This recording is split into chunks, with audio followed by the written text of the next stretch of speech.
What's up, everybody? Welcome into another episode of Profit Picks. If you are new, we always start this show by being transparent. We didn't do any shows over the weekend, um, but the weekend was not good for me. NFL did a little too much. Went 4-4. My top play did win in the NFL though.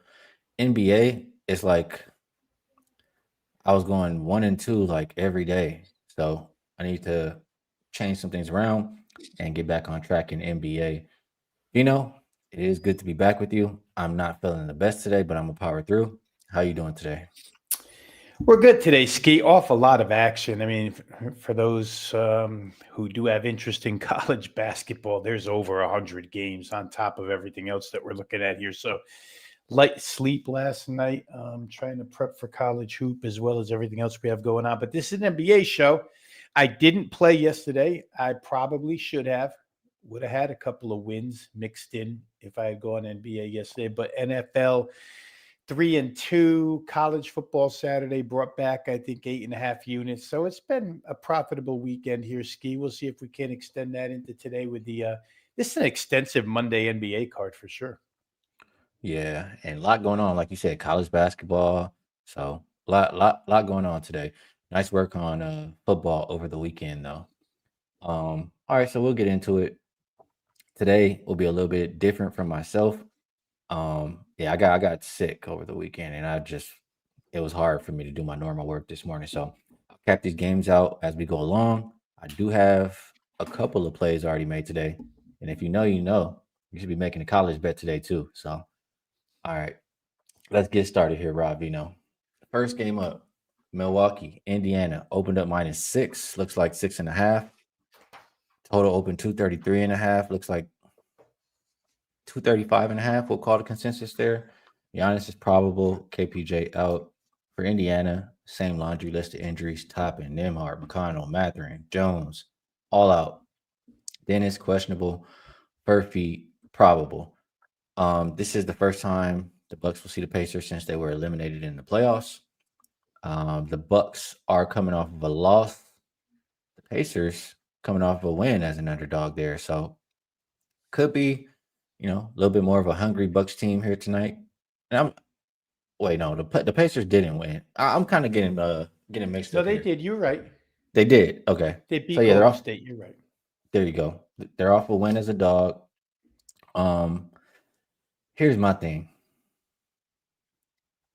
I think I mean Giannis always kills this team.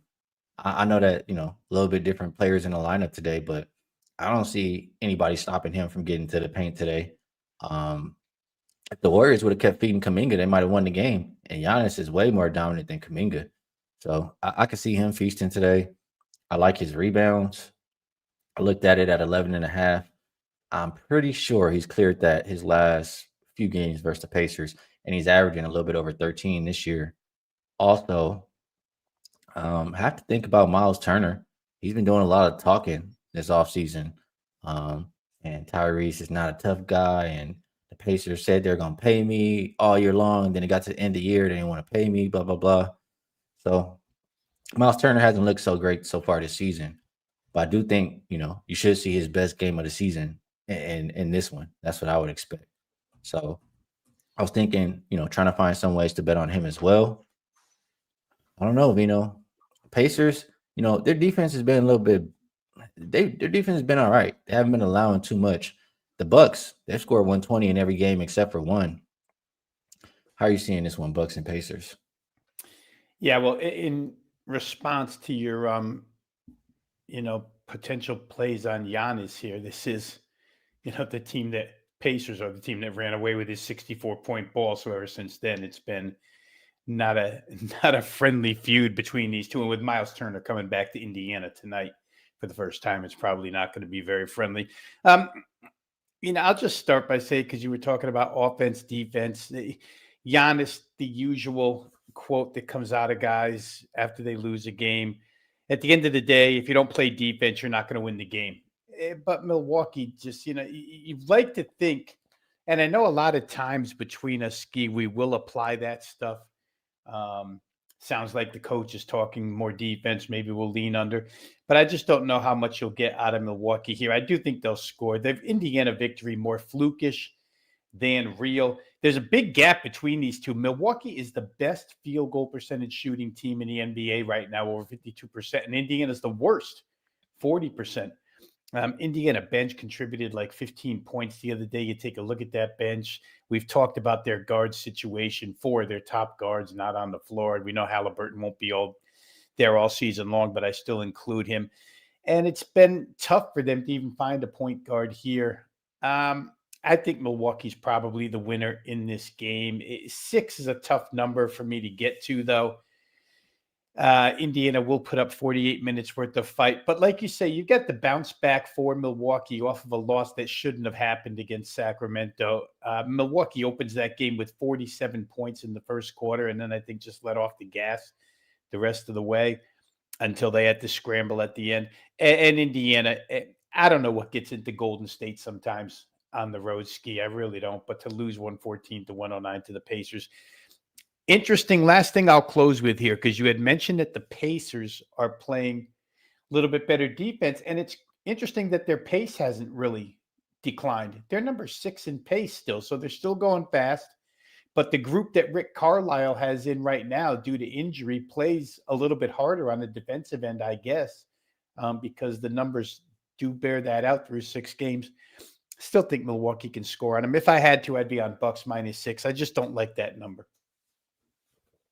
Yeah, I can understand that. Yeah, that was a good one. Mark, glad you cashed on that. But all of Milwaukee's wins have been by 6 or more so far this season. Maybe that could be a reason not to care so much about the number. I agree with Mark. Indiana did knock Milwaukee out past 2 seasons. He says they hate Indiana. He played the first half. Milwaukee has been a slower starting team this year, but I can understand that angle today. I think they should come to play, especially off of a loss. Bucks are nothing for me, whether it's first half or full game. And I do think points can be scored in this one. All right, Vino. Wolves and Nets. Today with me feeling like this, Rob Vino, games like this, I'm gonna just go ahead and pass right over it. So if you want to touch Timberwolves and Nets, feel free, but I do not want to discuss this game. I'll throw some stuff out there for you, and it starts with head coach Jordi Fernandez, who said, "I'm completely failing at getting this team to play hard. I've tried everything." In his words, he's talked to the players, asking them, "Hey, listen, how do I get you guys to play hard?" And they're just like, "Nah, you probably don't." And we can see it by the number of points they give up every single night. The Nets, MPJ out there calling for a change, starts off an He interview. needs to change. He's just jacking all day. He starts off a post game the other night with the reporter obviously asking him what's going wrong. And he starts by saying it's the point guards. And then he tries to backtrack. He's like, well, the point guards are rookies, and I was a rookie too, and I wasn't ready to contribute. Tried to backtrack that statement, but they didn't try to change point guards yesterday. They get 0 points out of Tyrese Martin, 27 minutes. They do have an issue there for sure, but nobody on this team wants to play defense. I think we've known it from the start. I've said a couple of times, you probably should wake up in the morning and mechanically just play the opponent's team total over. I could see that with Minnesota here if you wanted to. I don't see any way the Nets keep them below 118.5 as I look at the current numbers now. So, it has to be probably Minnesota in some capacity with their offense or nothing. They could get a little bit lackadaisical on defense here. Although I'll tell you what, people have pushed this total down. And I think, Ski, when I thought about why would they push it from 230 down to 227, 226.5, it likely all stems still from Anthony Edwards being out, and he's been out forever. I know there was a little bit of hope he might play here, but he's not going to play. So the number automatically goes down. Minnesota has shown they can score without him. I'd probably be on Minnesota team total over 118.5 until the Nets show us that they care at all to play on defense. They just don't have good defenders. I shouldn't even say they care. They just don't have good defenders. Don't have good defenders. Point guard play is not great. MPJ just jacking. I mean, it's hard to trust this Nets team. It actually, yeah, I can't get behind the Nets here, and I don't really want to lay this big of a number with the Timberwolves team, who I think they cover one game so far this year without their star player as well tonight. Yeah, it's a pass for me, Rob. Wizards and Knicks opened up minus 11.5 for New York. See 12.5s out there. Total came down a little bit from 236, low as 234.5. Middleton is questionable. Josh Hart is questionable. Mitchell Robinson is out. Looking at this one here, you have a back-to-back for the Knicks, right? They got a little bit of revenge versus it was quick revenge too, versus I don't know. Help me out, Rob. I played them yesterday too, The and they Bulls. covered versus the Bulls. Yeah. Once again, I'm sick and I'm sorry. It's messing with me today. But the Knicks got their revenge yesterday. I don't know how much they get up for this game here today, but the Wizards, they're not very good. They're especially not good when Keontae George is off the court. He got in foul trouble in that last game, and they just immediately started getting destroyed. Um, you have Middleton questionable. This is tough because I like to bet Keyshawn George some way, shape, or form. And without Middleton, I really would love to try to back him. But I just don't think this is a good matchup. You got OG on the other side, Bridges on the other side to defend him. So it's tough. I um I don't trust the Wizards. I guess it's just that simple. If you tell me, Middleton could miss this game and Keontae George is getting extra attention from OG and Bridges, like I don't see Washington having success. So when I think like that, maybe this number is big for a reason. New York runs away even on a back to back. How do you view this one, Vino? I think I see it the same way, Ski. Now, I'll preface that by saying I haven't bet it yet, but it's hard for me to make a case for Washington. I just talked about how bad the Brooklyn Nets are defensively, so bad that their coach tells you he's failing as a head coach. And yet there's a team that's given up more points per game than the Nets, and that's Washington. I mean, they're as bad, if not worse, on that end of the floor. Knicks, like you mentioned, the one thing that does scare me is that they put a little bit of effort into that game after losing in Chicago a couple nights prior, get themselves a win. But they're very capable of scoring a boatload of points, 127 less. When you're coming off the bench with the guys that they have off the bench, Josh Hart, Jordan Clarkson, et cetera, the scoring might not slow down here against a Washington defense. So I tried to look at Nick's team total, which is 123. But I think the scary thing for me is the back to back and the amount of effort put into yesterday's game. So I kind of tailed off on that. Knicks minus 12.5 could be a good spot here. Washington can go cold in spurts offensively. It's the only thing they really do good is score points. So I think for me, it would be Knicks minus the price or nothing. Right now, I'm at no play at all on this game. All right, Utah and let me actually get that banner going. Utah and Boston opened up 8.5, up to 10.5. Total slight move towards the over. Tatum, we know he's out. Walker Kessler looks like he's out, and Niang out for Utah. Um, Celtics haven't looked so good so far this year. To see them as this big of a favorite, it is a back-to-back for the Jazz, so it is that. Third game in 4 nights for the Celtics, though. I don't know, Vino. My initial thoughts here were the Celtics really good at forcing turnovers. The Jazz turn the ball over a hell of a lot, but the Celtics are just not capitalizing once they turn them over. Like they're not converting those fast break points. This offense just not good enough for me to be laying 10.5 points. Um, maybe an over though. If we just think about the Jazz, well, I don't know. I don't trust the Jazz defense, is what I'm trying to say. So maybe Celtics offense can look a little bit better tonight. And at the same time, I don't think Celtics defense is great. We've talked about Celtics want to run, but they got to put the ball in the basket. So how are you viewing this one, Ravino? Well, if you need to put the ball in the basket, Utah's a pretty good team to play. That's for sure. They're going to let you put it in the basket. And I think, one thing you notice about Boston right now, Ski, this year, and not that it's anything going out on a limb and uncovering hidden gems here or anything, but they just size wise under the rim. It's a little bit different. I think Kessler and Markkinen probably do well here tonight against this Boston team, and they're both Kessler's guys out. who. Oh, my bad then. Just Markkinen. These guys that they have that are bigs run the floor pretty well. Utah's gonna go up and down on a back-to-back situation. I trust their defense even less. So I do think Boston will score. They're a three-point oriented team. Jazz can fill it up as well. Like I said, the Boston defense, the interior, to me hasn't been as good. One other thing for me to note here, real quick, is that Boston comes off of playing Houston and now Utah. It's a major step down in class when you see the Houston defense and then you look at this defense, it immediately should signal points. So to me, the way to look here was over. I have a slight play on over in this game. Wouldn't be surprised if it reaches 240 fairly easily tonight. Yeah, I can see it. I mean, to what Mark is saying here, the Jazz are allowing slightly over 120 points per game. So good defense to see if you want to expect some scoring. What up, Brian H? He's giving us a look on the game we talked about earlier. He likes Milwaukee to smash today, and he likes Boston team total over first half and the game. All right, let's keep going down the list here, Vino. Pistons and Grizzlies.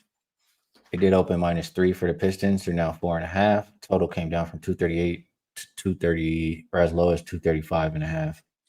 Injury report: John Morant is probable. Still no Edie, Clark, Ty Jerome, Scottie Pippen Jr.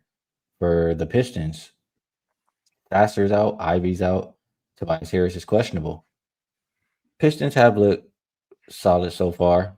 I'm a big Cade guy. I think he'll be the best player on the court tonight.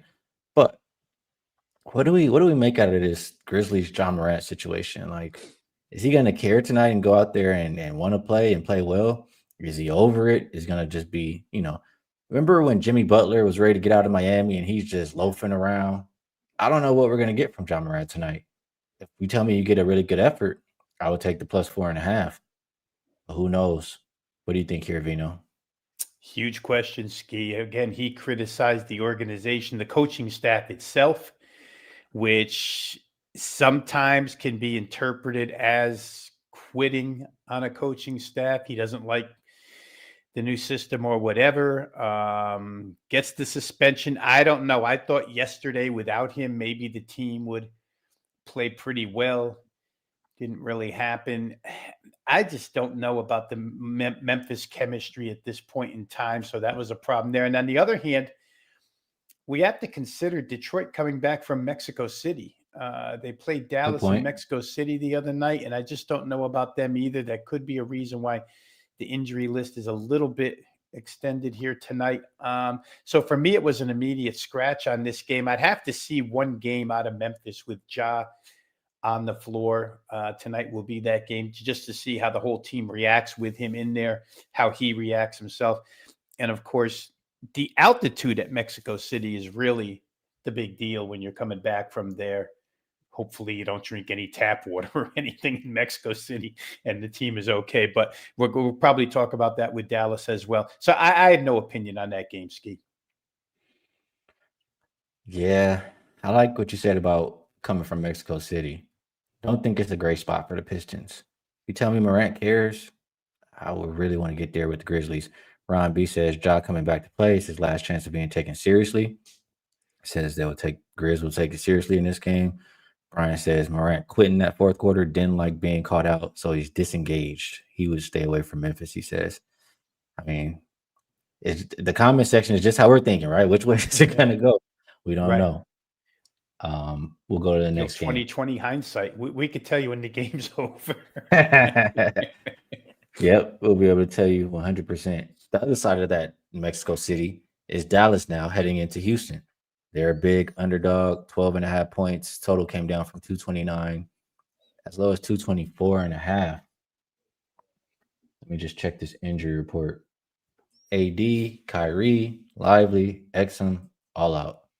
Jabari Smith Jr., questionable. J.D. Davison, Dorian Finney-Smith, Fred VanVleet out for the Rockets. So we talked about them coming back from Mexico City. When I just look at both of these teams, the Mavs, they struggle offensively. Whenever a real point guard, aka D'Lo, is not on the court, in my mind. And they're a team that they're trying to be like a Rockets identity, like the lengthy, but they're missing two of their big guys. The Rockets still have all that length to defend whatever Dallas has. I find it hard, or I'm thinking it'll be hard for Dallas to score tonight. Um, and on the flip side, I mean, when you got KD on your team, it's not that hard to score versus anybody. I think his last game, he didn't even have, but maybe one shot touched the rim, maybe, just nothing but the net when it's Kevin Durant. So I think the total moved in the right direction. Mavs struggle to score, maybe a Mavs team total under.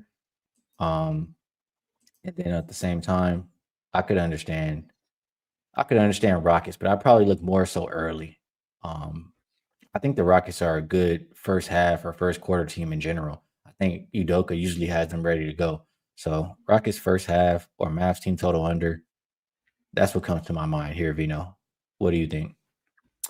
Well, they're on a rampage right now. The Rockets last 3 games, 28, 18, and 17-point wins, coming back home from Boston.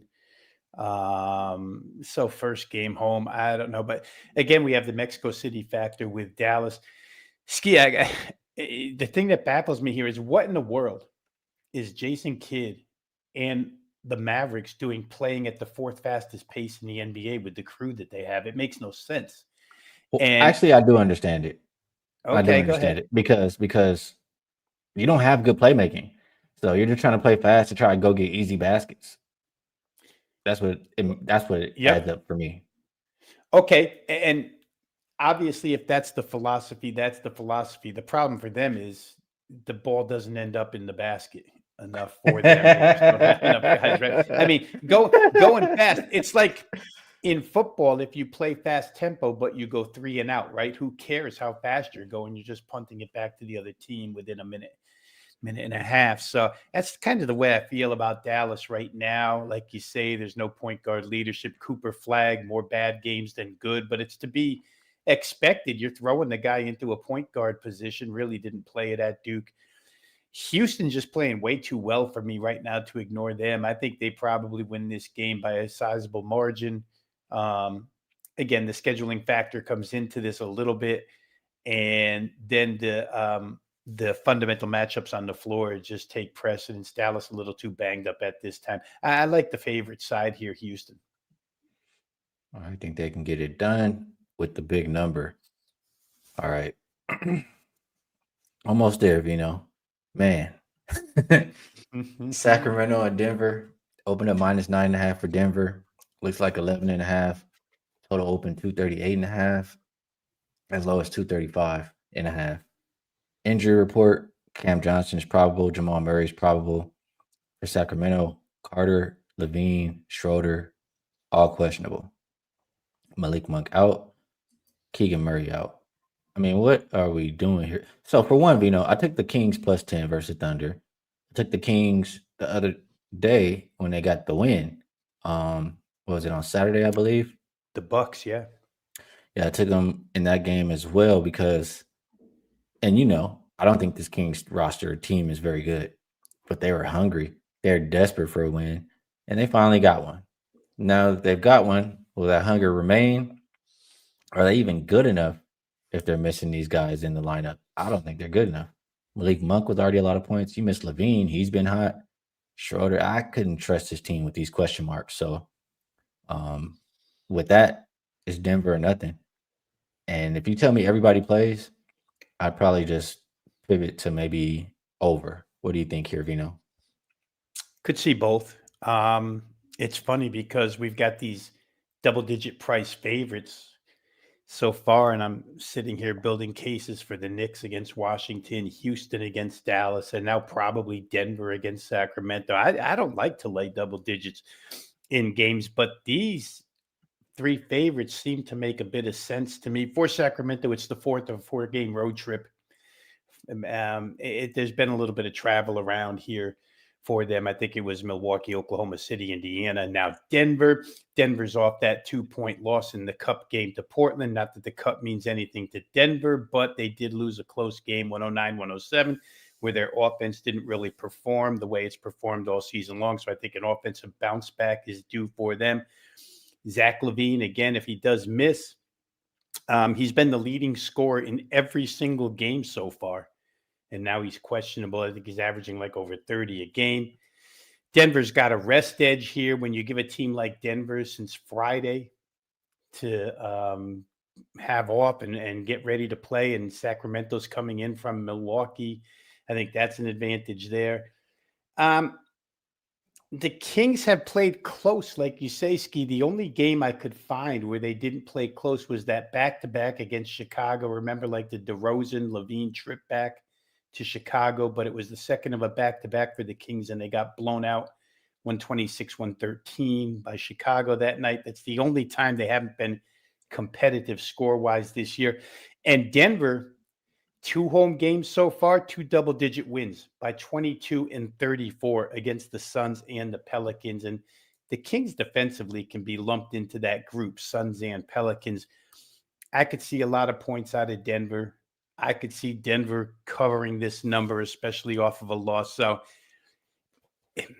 in some capacity, I think I'd probably play Denver minus the 11.5, especially if Schroeder, when you start digging into the Kings bench to replace starters, and if you do have to replace Schroeder and LaVine tonight, they really become shorthanded on the fourth of a 4-game road trip. So I think I like Denver minus 11.5, the best of all those. Yeah, that's making some sense to me. We'll move to Lakers and Blazers. Open up minus 1.5 for the Lakers. Flip of favorites. Portland is now minus 3. Total skyrocketed from 231.5 to 236. And injuries, I see Sharp probable. Scoot, Matisse Thybulle, and Wesley out. For the Lakers, Vincent, Thiero, Kleba, LeBron out. Ayton, still questionable here. Man, Vino, since the first game I said this, and I didn't approach it correctly. I said, I don't trust the Lakers, blah, blah, blah, blah, blah, because they can't play defense. What do? They go over every single game, and I'm not betting any overs. The Blazers, they just want to play fast. They didn't go over in their last game. Maybe just too many missed shots, but they definitely do try to play fast. So I can understand why the total has gone up. Yes, it's over or nothing for me in this game. What do you think? And I think especially probably Portland team total over, Ski. I could see isolating that as well. For the Lakers, it's back-to-back games. And you just played the number 1 pace team in the league last night, Miami. So you're up and down the floor last night. You got to come right back and play up and down with the number 2 or 3, depending upon whose tempo and pace ratings you read. But you've got 2 of the fastest teams in the NBA. You're going to play back-to-back here. I wonder, he's not on the injury list yet, but I do wonder if in the end they decide, let's give Luka a rest. He went over 38 minutes last night, led the team. I don't know that that's going to happen. Things with the NBA that we know, you have to consider these things. They just played 1 week ago, these 2 teams, and both of them were on back-to-back situations. Portland scored 122, beat the Lakers 122-108. Lakers were coming back from Sacramento. Portland was in city. And you know how that can be. When you get the back-to-backs, Clippers, Lakers, the team goes out a little bit, but they still scored 122 and won that game. I think it's a bad matchup here, just schedule-wise and tempo-wise for LA to win. But they've been playing really well for the most part, so I hate to go against them. I can understand people that have pushed it from 1.5 to 3.5 and betting the Portland side. I get it. But I think what I get even more is Portland to reach 120 points here in this game. Like I say, they did it last week in a back-to-back situation. And I'll just add one more thing. Like you just said, they didn't play up to offensive capabilities in that last game against Denver, 109-107. And I'm always looking for bounce backs from teams that underperform in situations. So to me, it'd be Portland team total over. All right, good stuff on that. The last NBA game for today, the Heat on the back-to-back versus the Clippers. You just mentioned that one. 7.5 was the opener. I see 8 I guess we'll call consensus. Total came down from 230.5 to as low as 226. Miller, Sanders out for the Clippers. Powell questionable. Jakachonis doubtful. Hero. Well, they still have Rozier listed on here. Those guys are out. He ain't coming back. No. I put my money on it. Minus 50,000. He's not coming back. But Miami on his back to back. Yesterday they had to go sit Khalil Ware down because he wasn't giving them what they needed. We'll see if he can bounce back here tonight. Might need him versus Zubac down there in the paint. I don't know. This game, the total is crashing down, but we know Miami likes to run. Will they be able to run on this back to back? Did they go out and party? What do you think about this one, Vino? I think of what you said last week. Old guys with walkers with tennis balls hanging off, and now they have to play the fastest team in the NBA, and it's on a back-to-back, so that could slow it down. But the Clippers, I don't know how you trust the Clippers in any situation right now, Ski. They played Memphis the other night. Really should have had a huge advantage. Barely escaped, 126, 124. So New Orleans pushes them to 250. Not saying 250 is going to happen again tonight because the game before that they played Golden State. It's 98-79. The Clippers are sporadic. I don't think they're good enough to cover big numbers. If nothing else, I think Spoelstra's team is giving effort. I will not play this guy. I guarantee you right now I won't play this game. But if, we had the proverbial you have to play it, I would probably look towards Miami. Just because the Clippers haven't shown as of yet any capacity to put people away other than Phoenix at home in a somewhat similar type situation. They won pretty big, but I would probably lean Miami here. My bad. Yeah, if I'm taking Miami, it's the first half. Just like Paul says in the chat, they've only failed to cover one first half. That was last night. Clippers just untrustworthy, and they don't play good enough defense to be laying these points to me. So, Heat first half would probably be my recommendation there. All right, Vino, let's talk a little bit of Monday Night Football. With a little bit of breath I got left, let's get this last game out. And that is Cardinals going to Dallas. Opened up -3 for the Cowboys. I see 3 or 3.5, depending where you shop. Total open 51.5. It's up to 54. You won't have Kyler Murray, right? Brissett is quarterback tonight. I don't think that's a downgrade. I've said it before. I'm not a Kyler Murray guy. I don't think he's good. He's too small.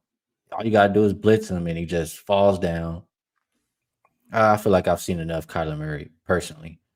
Jacoby, that first game he came in, I bet on him. He covered that number for me. And the passing offense just looked better to me when he's out there. You're going up against a Cowboys defense who's absolutely pathetic. They give it up to everybody. They give it up to everybody through the air. They give it up to everybody on the ground. But the Cardinals don't really have a run game right now because Connor and the backup for Connor, blanking out, but he's out too. They're both out. So they don't have a run game. I think it's a heavy pass game from both teams because of how bad the defenses are. And if it's like that, I always say I trust the Cowboys to score. I don't trust them to get any stops. I like this one early rather than late. 26.5 was the number I got for the first half, up and over, Rob. What do you think about Cardinals and Cowboys? Yeah, I think you have to play it over in some capacity. Look at the Cardinals, like you say, Ski, with Jacoby Brissett. Last couple of weeks, 27 against the Colts, 23 against the Packers. Certainly far better defenses than what Dallas is bringing to the table here. So if you can get 27 and 23 against those two teams, and, the Colts game was on the road. They had the Colts on the ropes in that one. 31-27 loss, hit 58 there, hit 50 in the Green Bay game last week. Now you're asked to get to 54 with the Cowboys, who seemingly go over every single week. It's just so difficult to recommend anything but over in this game. The Cardinal team total, I think, is 24.5. Cowboys was up around 28.5. But regardless, I think they're both going to score here. I think they'll continue to score all game long. The only thing you have to worry about, and it kind of happened yesterday in the Kansas City Buffalo game, and it cost me a bet. They ended 49. The game total was 52, but they had a couple of drives where they went for it on fourth down each side and got stoned. And when you have drives that take a little bit of time and you get 0 out of them, that can affect the total in the 50s. I don't know that happens here. I can't trust either one of these defenses. So for me, 53.5 is a viable play on over. That's the way I would look. So you like half, I like full. I'm not going to argue off of half, though. Star Child says he likes the first half under. Hey, man, you want to try to catch that falling knife, Star Child? You go right ahead. I'm not catching it. I'm going to keep doing exactly what I've been doing every week. We're going right back to that one. So, I think that's it for today, Robino. I know college basketball is going on this show. We may start to, talk about some college basketball here and there, but not today. So, going to move it over. Best bets. And, today, Vino, I'm just going to pass it to you. I'll ask you if there's anything you would like to promote. If you have a best bet for the show, we'd love to hear it. And if you don't, all good. Real quick, just I will promote the Wager Talk college basketball show, Ski. That first episode aired today. Adam Trigger, host, Brian Power, and myself, a 3-man panel. We're going to be doing college basketball every morning, 10 o'clock Eastern, 7 o'clock Pacific. If you want to go back and check that on the Wager Talk YouTube channel, by all means. But we will be there for college basketball each and every day throughout the season. So if you're into college hoop, there's the place to find that. NBA hoop, let's talk about that. I'll go to the middle of the card where we talked about Utah and Boston. I just see that as an over. I see Boston having one of those nights where they make 23s against this Utah defense in a back-to-back. And like I said, I don't think Boston's, especially the rim protection of the interior defense, is good enough anymore. So I'm going to play over 233.5 is the best bet, Utah-Boston. Good stuff. Casey. Yeah, Canada dry as hell right now, Casey. I should be drinking the Canada Dry right now. Shout out to the LA Dodgers. Maybe I'll go pick one up right now. But for my best bet, I'm gonna go back to football. And I like that first half over, man. It's very, very simple. Dallas can score versus anybody, and they can't stop anybody. We've seen every single first half go over. Why is it not going to go over today? I mean, you want to catch that falling knife? Go ahead. Not going to be me. I've been betting first half over. I'm going to do it right again today. So that'll be my best bet for the show. And if you know, somebody in the chat is trying to help you out with the real best bet today. If you've been around for a while, you know what to do. So, Vino, I always appreciate you taking the time to cap these games with me. Everybody in the chat, appreciate y'all tuning in and contributing, helping us cap the games as well. Everybody just trying to help each other get to the window, and that's what I'm about. So appreciate everybody. I'm gonna do my best to get better before tomorrow, and I'll see you guys then.